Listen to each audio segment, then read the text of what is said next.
क्या आप जानते हैं गौतम बुद्ध के सिर पर एकत्र हुए 108 घोंघों का रहस्य? गौतम बुद्ध को तो आप सभी जानते ही होंगे। गौतम बुद्ध वही है जिन्होंने बौद्ध धर्म की शुरुआत की थी।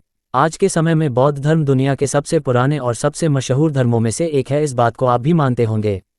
आज बौद्ध धर्म के करोड़ों अनुयायी हैं जो इसका प्रचार प्रसार करने में लगे हुए हैं। आपको पूरी दुनिया में भगवान बुद्ध की हजारों लाखों प्रतिमाएं दिख जाएंगी जो बहुत खूबसूरत और आकर्षक होती हैं। कई प्रतिमाएं तो ऐसी हैं जिन्हें यूनेस्को वर्ल्ड हेरिटेज साइट की सूची तक में जगह मिली हुई है। गौतम बुद्ध के बारे में बात करें तो उनकी प्रतिमाएं बहुत आकर्षक होती हैं। कहीं आपको उनकी साधना करने वाली प्रतिमा मिलेगी तो कहीं ध्यान करने वाली। सभी प्रतिमाएं अपने आप में अनोखी हैं। खैर, इन सभी प्रतिमाओं में एक चीज़ सामान्य है और वह है गौतम बुद्ध की हर प्रतिमा में नजर आने वाले उनके घुंघराले बाल। लेकिन इसके पीछे की असली कहानी अगर हम आपको बताएंगे तो आप हैरान रह जाएंगे। क्या है गौतम बुद्ध के बालों का रहस्य? गौतम बुद्ध की हर प्रतिमा में जो आप घुंघराले बाल देखते हैं वह असल में बाल है ही नहीं। जी हाँ, अब आप सोच रहे होंगे कि फिर वह आखिर क्या हैं? जी, दरअसल गौतम बुद्ध के सिर पर जो घुंघराले बालों जैसे दिखाई देते हैं वह बाल नहीं बल्कि ढेर सारे स्नेल घोंघा है। सुनकर आपको आश्चर्य हो रहा होगा ना कि ऐसा कैसे, तो हम आपको इसके पीछे के भी रहस्य के बारे में बताने जा रहे हैं। आत्मज्ञान की प्राप्ति के लिए बौद्ध भिक्षु करवाते हैं मुंडन। बौद्ध धर्म के त्रिपिटक में से विनपिटक ग्रंथ में बहुत से दिशा निर्देश लिखे हुए हैं। इन दिशा निर्देशों को माने तो इनमें लिखा हुआ है आत्मज्ञान को प्राप्त करने के लिए मनुष्य का तन और मन दोनों ही बिल्कुल पवित्र होने चाहिए।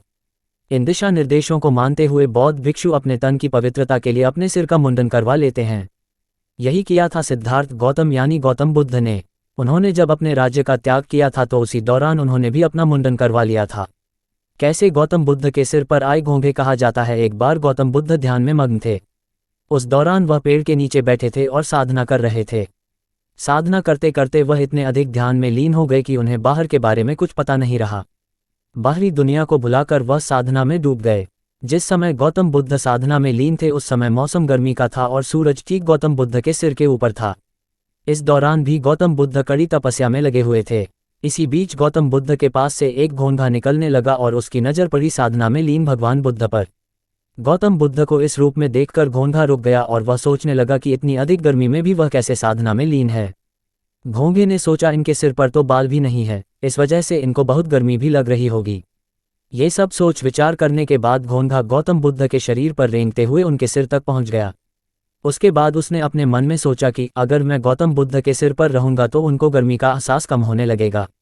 ये सोचकर वह वहीं ठहर गया। उसे देखने के बाद बहुत से घोंघे उसके पीछे पीछे गौतम बुद्ध के सिर पर चढ़ गए।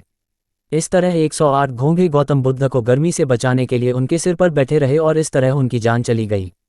कहा जाता है भगवान बुद्ध को आत्मज्ञान दिलवाने में इन 108 घोंघों ने अपनी जान दे दी। अपनी अहम भूमिका के लिए इन 108 घोंघों को महत्वपूर्ण माना जाता है।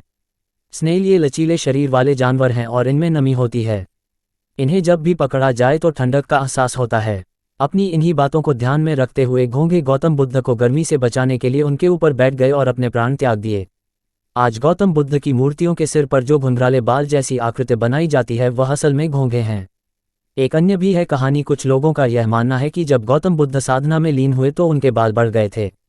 उस दौरान जब भयंकर गर्मी आई तो गौतम बुद्ध के सिर के सारे बाल जल गए और सभी घुंघराले आकार के हो गए। वैसे आप जानते ही होंगे आज भी विश्व के ऐसे कई गर्म इलाके हैं जहां लोगों के बाल जलकर घुंघराले हो जाते हैं। इसी को आधार मानते हुए आज कई लोग इस कहानी पर यकीन करते हैं। क्या है सच? इन दोनों कहानियों में से कौन सी कहानी सत्य है इसके बारे में कुछ कहा नहीं जा सकता है। सभी की अपनी अपनी राय है।